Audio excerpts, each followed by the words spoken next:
So Tim Pool and Peter Boghossian recently had a debate on Timcast, I think it was Monday night now, about the origins of wokeness and its means of spread versus where it came from and how that shapes its aims and how it plays out in society. Both are obviously friends of the show. Tim's shouted out not just our podcast, but actually one or two of my segments before, which I'm really chuffed about. And I chatted to Serge and Phil Labonte and love Timcast. Watch it every day. And you had a fantastic conversation with Peter, which is linked down in the description, which I recommend you go and watch because you were... and James Lindsay at some point as well, you've tried to shake both of them out of their liberal sensibilities, and I think they're slowly but surely getting there. Yeah, I think so. I mean, like you say, I like all of the people involved in this. You know, I consider them to be good people and friends. So, this isn't going to be an attack on them or anything like that. No, it's not going to be an attack at all, because I think they're both looking at the same issue from two very divergent perspectives, and I feel like we need a synthesis of both of their opinions, because I think one's right on the origins and one's right on the means of distribution. And so I think we're going to look at what exactly woke culture is, where it came from, and how we can attack it and deconstruct it by understanding how it spreads best. So, bit of a chicken and egg question, but I thought we'd start with something we're accused of never being able to define. What is wokeness? Now, quite a few years ago, a small YouTuber by the name of Sargon of Akkad, which I'm not sure what he's up to these days, decided to watch Ash Sarkar's denial and then quick definition of exactly what woke culture is. So if we just play this easily accessible clip, please, John. What precisely do you mean by woke? What exactly do you mean here? What is woke culture? This is what no one has been able to explain to me. What is woke culture? To answer Ash Sarkar's totally honest question of what is woke culture, we now turn to respected television academic Ash Sarkar from later in that very same podcast. Woke is accepting that LGBT identities are valid and should be protected under the law, that woke culture is an acknowledgement that there are racialized outcomes reproduced through institutions in society, and people of colour measurably are treated differently. What I want at an interpersonal level is understanding, empathy and solidarity.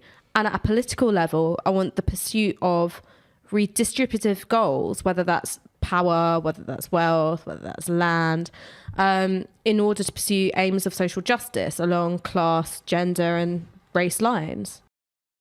So the premises appear to be that man's state of nature is equality, that the only way to reach that, again, because civilization has distanced us from that, is to affirm your self-conception, so validate your identity, and have political interventions to enact redistribution of wealth, power, and land across identity lines. Yeah. That seems to be a pretty sensible and easily understandable definition of woke, so I think we can operate based off of that. I would... Race, class, gender, and sexuality, socialism. Yes. Just the summary of it. Yeah. I would also add perhaps a more academic version, which would be intersectionality plus praxis.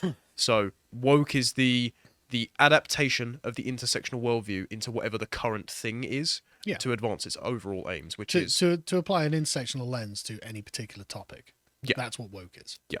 So Tim disagrees. Tim actually says that it doesn't really have any academic content whatsoever, and it's a materially generated product, and it's come from algorithms.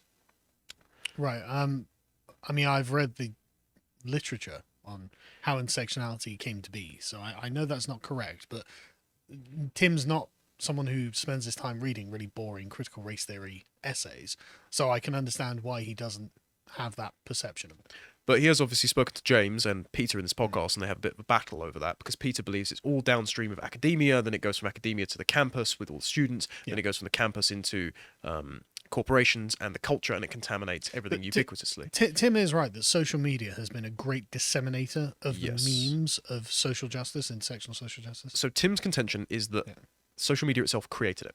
And no, I can summarize it, and I'll play this clip in a second to let him speak for himself, but it seems to be that he's saying that all of the disparate woke terms that are rage bait started to interact and interlap when websites were making rage bait articles, when the articles would be spread over social media. So if you had a police brutality article that would cater to libertarians and a racialized police brutality article that would cater to critical race theory activists, then more terms were amalgamated to drive more rage, more clicks, more advertising revenue. And so over time, there was a snowball effect of perverse incentives to make woke profitable.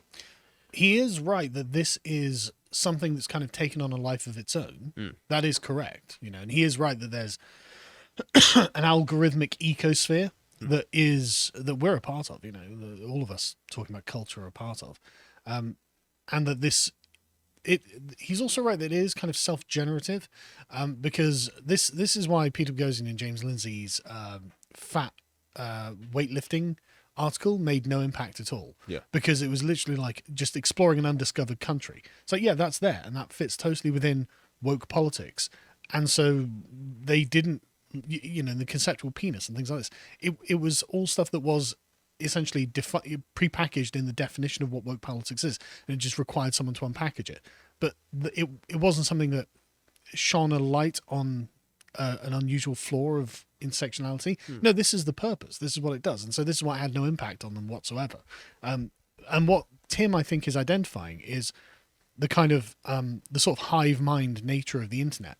Well, once you've given them a new tool in which to analyze the world and explore this undiscovered continent of ideas, then yeah, it does have this kind of self-generative process where it kind of refines itself in a kind of like a nuclear reactor or something, just burning itself up. But he is wrong that it didn't come from academia. This does all come from a series of articles written by people who identify themselves as critical race theorists, and was coined by Kimberly Crenshaw. We've done a lot of work on this on the website. Go sign up if you want to watch it. Yeah, Tim's argument that it's self-generative comes from his conversation that he had recently with 2024 presidential candidate Vivek Ramaswamy. Right. And it's on his new Culture War podcast he puts up on Fridays, which is also very good, by the way. Well done, Tim.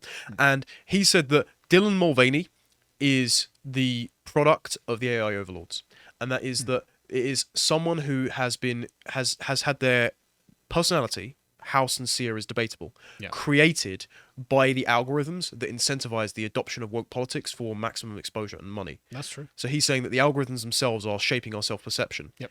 And so he seems to have ceded the creation of wokeism itself, the snowball effect, to the means of distribution rather than the academies which have articulated it. Yeah, it was very, very carefully and through long labour crafted in the academy. And once it arrived at a position that could be used conveniently and mimetically to attack liberal human rights laws and the very notion of positions in society that we occupy, then it became very quick for children to be able to turn to their parents and say, no, that's racist, that's sexist, that's transphobic, whatever. And so it spread like wildfire. I mean, you saw it on Tumblr in like 2013, and now it's everywhere. And so it was very quick to do this, but he is right about the propagation of it through the algorithm, but it didn't come from the algorithm. That's right. Well, I'll allow Tim to make his argument in his own words. If we play the first clip, please. It's such a bankrupt ideology, and the people forwarding it have profoundly mediocre minds. Well, it's not that. It's that there is no ideology. So what do you mean? So, I mean, this is my consistent position on what wokeness is. Wokeness is the modern left liberal culture formulated by social media algorithms. It is characterized by cult-like adherence to liberal social orthodoxy. That's all it is. And the example of this is Ukraine. Why woke people support a war in Ukraine makes literally no sense. It doesn't follow any academic theories. Ukraine war is the easiest way to understand this. Why is it that Hassan Piker will be like, here are these things that I believe, trans rights, and then also, I also am for war in Ukraine, and you're like, what do these things have to do with each other? And why is it that this individual has no principles? It's just, he just follows the orthodoxy. I totally see what Tim is saying, but also I can see what Tim's missing here. He's not looking at liberalism like a game of Risk. That's why Hassan Piker is in favor of the Ukraine war, because he recognizes that Russia is the red faction and liberalism is the blue faction. And if liberalism has control of Ukraine, then everything Hassan Piker wants will be inserted from above into Ukraine. You'll have the LGBT stuff, you have all the nonsense, right? Whereas if Russia controls it, you will not have that thing. And so, though Ukraine itself is probably a racist, homophobic country, blah, blah, blah, he knows that if it's controlled by the blue, then by Team Liberalism, then that will change over time. Whereas if it's controlled by Team Russia, Team Red, then it won't be controlled. And that's why Hassan Piker views this as the expansion of what he wants. Yeah, and I think what Tim's possibly conflating here is he says it has no principles. It does, but it doesn't have deontological means for enacting those principles. So it's a purely utilitarian philosophy. If they will use any means necessary to enact woke principles to their endpoint. I push back. They've got a deontological slate of principles, which is equality and liberty, right? Yeah, but not in the way in which they will enact that. Sure, they're very cavalier and opportunistic. Yeah. With how to, they don't care about the means. You know, the ends justify the means for them. But I mean, Tim's like, they don't have an ideology, and then he says the word liberal, right? That is the ideology. So he's not correct on that bit. But again, to be generous, I mean, like, to be fair, you don't. You know, this isn't Tim's wheelhouse, right? He's looking at it in the immediate, and in the immediate, that is exactly how they appear. And so he's not wrong. Yeah, they don't seem to have any principles at all. You know, they're in favor of peace and LGBT rights and defunding the police, but they're also in favor of war in Ukraine. And you've got to look at it in sort of geopolitical terms for that to make sense. But it does make sense once you see it. Yeah, and Peter deliberately said Ukraine is a whole rabbit hole that I don't want to go down and want to avoid the topic. I think as well another element that Peter could have hit upon if it was present in his mind at the time is that the deliberate deconstruction that wokeism engages in means that it commands people to outsource their independent rational faculties to some sort of higher authority, the priestly class of academics who define wokeism. And so because they've gotten used to that, whatever the current thing is administered from on high, they immediately defer to that as the next trend to jump on to have all of the collective virtue attributed to them as an actor on the right side of history. And also, as Tim was pointing out, like the generative nature of it on social media, notice how the topics change after the conquest has been achieved. Like, we don't talk about women's rights anymore. We talk about trans rights now, right? We women's rights were just the means to the entry, and now we're going further down the road. And so I don't know what comes after trans rights. Who knows? God only knows. Transhumanism. Probably bestiality rights or something terrible, but Cenk Uygur most affected. Yeah. But the point being, like, the thing will carry on until there is nothing left to challenge. But I don't think there's ever going to be nothing left to challenge, so it's going to carry on forever. Yeah, you've preempted, actually, the generative property of what the next trend will be, because that's actually Tim's argument in the next clip. If we could play that, please. So what's happening is, this is why I say that the problem is not the ideology. The ideology has existed for a long time. The ideology is a component of the problem. The problem is we are in a feedback loop of algorithms quadrupling upon quadrupling our problem. It's exponential growth. So the example of this I give is 2008, it starts with the viral Ron Paul revolution, which is a good thing. Then you start to see, my favorite example is Mike.com, which started off as a website exploiting this, and they were producing libertarian content. However, within that libertarian content was anti-police brutality content because libertarians didn't like that either. There was also Second Amendment audits that were going viral where people were like, the cops stopped me. And you get these videos of people challenging police officers. Right. Then people start adding in a racial component. Why? Because they start putting up videos of police brutality against black people. These videos start getting just plastered all over Facebook because it makes money. At one point, a website that was dedicated to nothing but police brutality videos was the 400th most viewed website in the world. What website was that? I'm not going to say what website that was.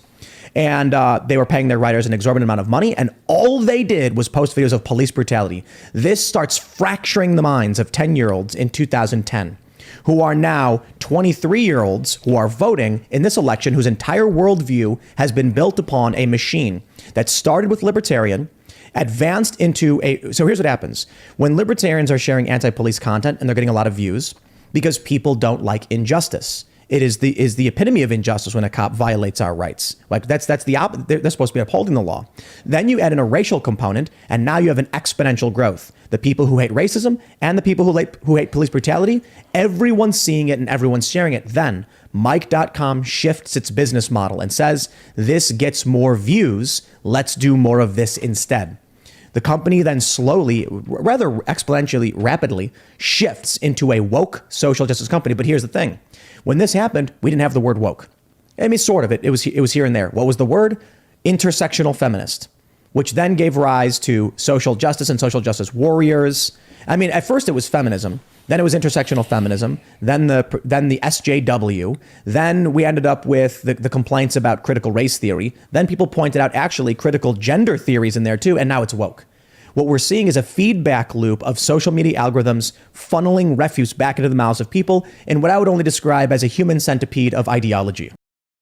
I mean, he's got a good point, but the only issue is, I mean, the fact that he can name the theories demonstrates that they come from an academic context. But he's completely right that social media and companies like Mike and Vox and Vice did, for clicks, rage bait clicks, generate this ecosystem, but it did have an underlying thesis to it.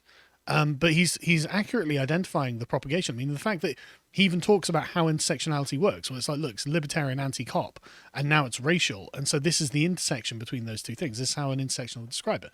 And so he is right about all of this, but it's just that there was a plan beforehand, basically. Yeah, and also to execute on the fact that the libertarians, the liberals, and the intersectionals agree on the abhorrence of racist police violence for different reasons, of course. Possibly not even for different reasons. Probably for the same reason. Well, some are black supremacists, some are just interested in human dignity. But sure, but like liberals, libertarians, and even a bunch of leftists probably do agree on the reason that racism is bad. Sure, I think the heuristic for identifying it is sure. Is I'm not saying misaligned. they identify in the same way. Yeah, no, I know.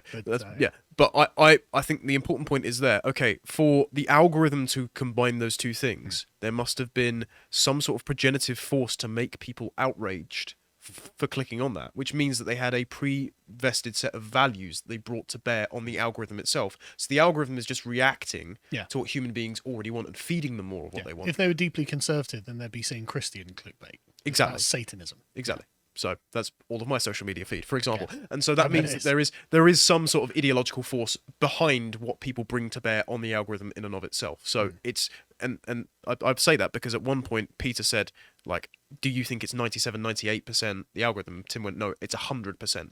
And so Peter said, okay, the difference we have here is more substantive than I thought. The propagation of it is going to be, at least in Tim's, from his perception, it's going to be 100% social media, but that's because he's not sat in university lecture halls, seeing tens of thousands. I mean, Jordan Peterson thinks like somewhere between like 3 million, 300,000, 3 million students have been radicalized into this, and it's like that's because he was in the lecture halls, he was in the universities. Tim his job is social media, like ours is, and so he sees it primarily through the social media lens, which is totally legit. But it's the combination of these two things. These aren't separate things. All the university students are on social media, So but he is right but they're both right. That's the problem. Like this, as you said, a synthesis is needed here because they're both true. If I can let the last clip run, and then I'll just back up Tim's argument with a bit of data. When I try to envision wokeness as an object, it is like a Jackson Pollock painting. Yeah. It is, but that's because wokeness isn't an ideology. It is not this thing. These things, they frustrate me when I see, and I think this chart is probably correct.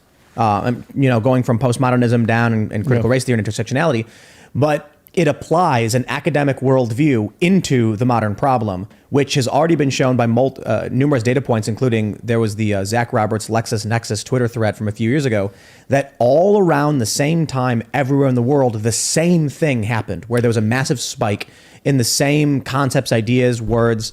And what likely happened is, and I'll put it this way, the reason why I don't believe we're dealing with an ideology of the left, we're dealing with algorithmic corruption, is that Jack Dorsey was not woke until he started eating the own refuse of his own social media platform.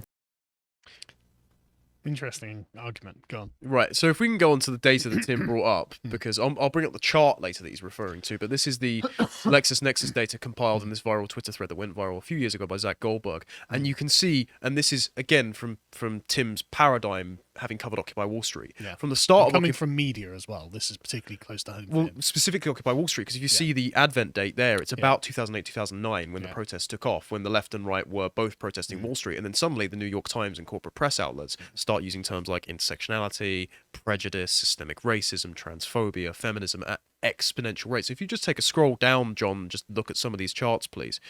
This is since the 90s where they were barely registered. Just keep scrolling, mate. Just keep going. But they all show the same thing. Yes, yeah. But at the bottom it says for 2018, LexisNexis produces results for 113,596 New York Times articles, 2.7 of which mentioned racism. So he is correct in that there has been a ridiculous growth of these terms and conspiratorial accusations in media and social media since around that time. So that's a valid assessment. What's spreading this is, and this is actually a New York Times article, ironically enough, the phone in the room. And this article expands upon findings from a recent CDC study, which was released on the 13th of February 2023, that said nearly 3 in 5 teenage girls felt persistent sadness in 2021, double the rate of boys, and 1 in 3 girls seriously considered attempting suicide. So Michelle Goldberg had written a column in the New York Times that was grappling with the fact that her Trump derangement syndrome compelled her to blame it on the Trump presidency, but it didn't fit because this was international. Yeah. And so this writer says the deterioration of teenage mental health predates COVID and Trump, and the deterioration is evident in countries that didn't elect Trump and don't endure mass shootings. The mental health trends line up better with the spread of digital technology, including the introduction of the iPhone in 2007 and the rise of selfie culture around 2012. I'll add one point to Michelle's case. Earlier periods in American history also created grist for teenage angst. School children in the 1950s feared nuclear annihilation. 60s included the Vietnam War, riots, assassinations, and murders of civil rights activists. In the 70s, popular culture was full of predictions that overpopulation would cause the world to run out of food, but none of this previous doomerism created a teenage mental health crisis like today's. One meta-analysis found that 55 studies have a correlation between social media use and mental health problems. So that seems pretty valid, especially considering the TikTok generation. If we go to this next one, that finds out that, let's go down to the chart, please, John. Gen Z are up to 19.77% identifying as LGBT, which is up almost 5% since 2020. So since lockdown and kids are trapped at home with their phones, LGBT identification has gone up by 5%. So Tim has a pretty strong case here. Specifically because, as well, he's been talking about getting out of cities repeatedly. He's built Chicken City. And so there was a study recently by the London School of Economics that says that cities themselves, we go on to the next one, please, John, 66 countries were examined, and their major cities were more supportive of abortion, homosexuality, promiscuity, prostitution, divorce, gender equality, and immigration. And this represents about 4.3 billion people, close to half the world's population. And white urban areas are in general more liberal than their rural hinterlands, but this effect fades for countries with lower levels of economic prosperity. So it seems to be a victim of America's success among the white liberal elite, whose children are becoming even more miserable and indoctrinated to this ideology because of the technology they possess. Yes. Yeah. So, and obviously this might be something to do with the luxury beliefs that Rob Henderson has put out before.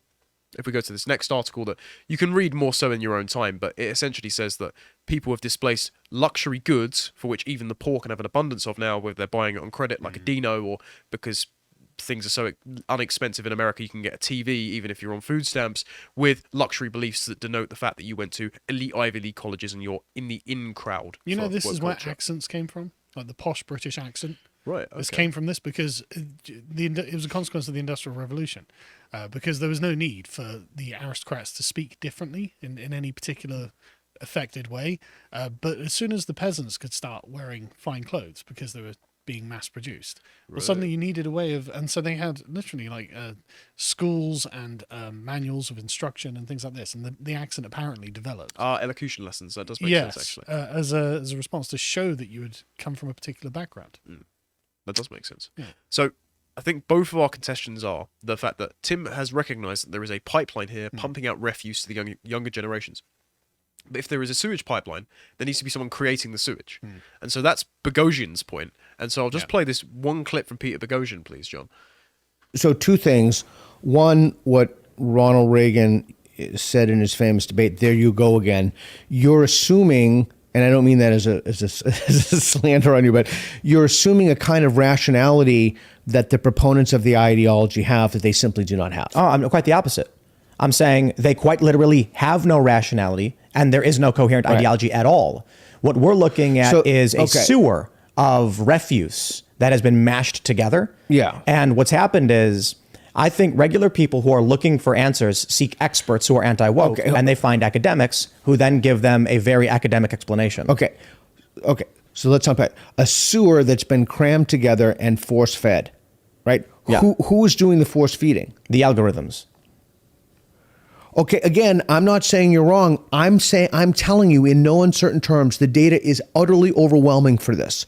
For the people force feeding them are people who have gone through teacher training programs. Jack Dorsey. Their colleges of education, their university administrators. We released a show. Lyle Asher released a show on my YouTube channel. Why colleges are becoming cults. We know why this is true, and the likelihood that that the same ideology could be both promoted in K through 12 and academic institutions and be promoted by the algorithm at the same time is virtually zero. Well, they're both right though. Yeah, That's I know. the problem. This is frustrating to watch because I mean at the same time, like as Tim Pool points out, yeah, okay, in sort of like 2009 to 2011, suddenly it starts creeping up, and then in the late 2010s, there's this rocketing of focus on social justice issues. In the background of all of that is the tireless work of these intersectional academics who have been indoctrinating students. And so in the sort of 10-year period from, the professors in 2010 indoctrinating a 20-year-old to 2020 when they're 30 and working at the New York Times, that's what they type about. Like this is the result of generations moving into these businesses. And the only reason this works is because it already fits with all of the liberal human rights legislation. It fits perfectly within liberal ideology. And that's, I mean, we've talked about this so many times, but that's why critical race theory and intersectionality work as well as they do.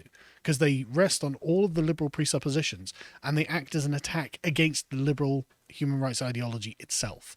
That's why it spreads. That's why all of the things that these young people believe and these institutions, all of the things that they already believe, intersectionality like knocks to the side and works its way through until it's the only thing that people can talk about.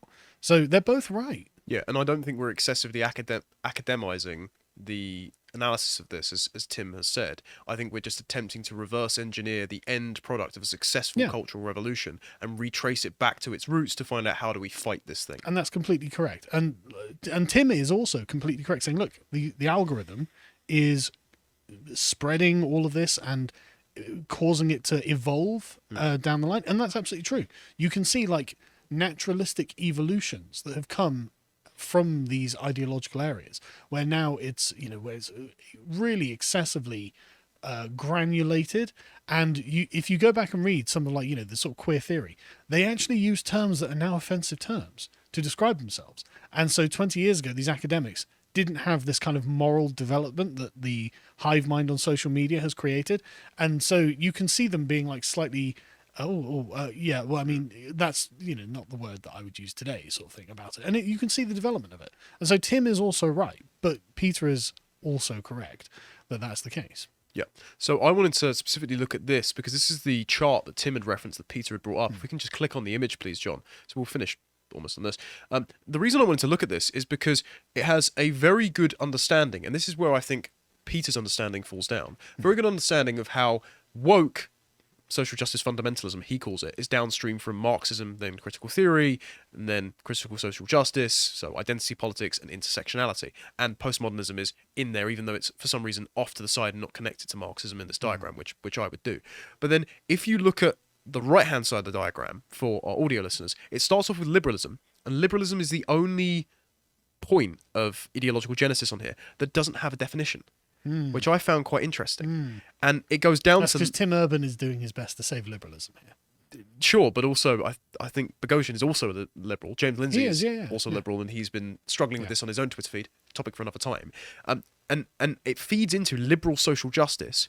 And earlier in the podcast, Boghossian had said, and this is a direct quote, I think you and I, Tim, and everyone in this room actually falls on the side of liberal social justice, not equality of outcome, but equality of opportunity, not using race to divide, but being what is now a microaggression, colorblind to people. Yeah. And so it proposes that liberal social justice, in the paragraph here, it also capitalizes the B in black. So already you can see the melding of the two ideologies of critical race theory and look at that. social Women justice. And capital B, black people. Yeah. Yes, and the LGBT acronym. Yeah. It lends credence to the idea that society still conspires against these groups and there is undue oppression, and so they should be protected characteristics under civil rights legislation. And so the inability... Well, this is where it becomes positivistic. Yes. That's the problem, because liberalism was supposed to be negative in its view towards human rights. And that's the issue with the lack of definition of liberalism in there. Yes. Because that ultimately is this positivist framing, which is why critical social justice can destroy liberalism from within. Yes, and this is something that I was talking to Josh with about earlier. the problem you have is that ultimately liberalism and Marxism are aimed at similar goals, Yeah. and that is the solvency of all unjust relationships. Originally, it was with the state, but now it's been whether or not it's the family itself, which because it's been imposed on you, it's a limit on your individual will. So you should have abortion up until the point of birth, and the maximizing of material conditions to best express that freedom. And Marxism, though it doesn't work in practice, as we went over on is Jesus Christ a socialist video, that's the aim of the communist utopia: total material abundance and freedom from responsibility. Freedom from all, literally the Rousseauian endpoint of everyone's a savage Yeah. in their own world. And the thing is that you could argue that John Locke is not arguing that. And so from a Lockean classical liberal perspective, you can argue that was never the intention. But the problem, and I'm going to do a premium podcast talking about this because I found a great paper that was written by a progressive liberal against a sort of Lockean liberal. The problem is that essentially leaves the Lockean under charges of hypocrisy. It's like, really, you want to be liberal, but you're okay for non-liberal things to exist. Why is that? Because you're a hypocrite. It's like, that's kind of a bad look, you know. And so this is why liberalism turns into a kind of universal acid, and then you end up with liberal social justice, which I'm not sure such a thing can really exist, but I think we're running out of time, so let's get to some comments. I'll do a premium podcast all about this at some point because I found some great stuff on it. If you appreciated that segment from the podcast The Lotus Eaters, you can go to lotuseaters.com to get access to all the premium content that's on the site, such as the Symposium series, this episode on Nietzsche's Birth of Tragedy. If you'd like to find out what else is being put out, you can follow on Getter at lotuseaters_com on Getter. Thank you and goodbye.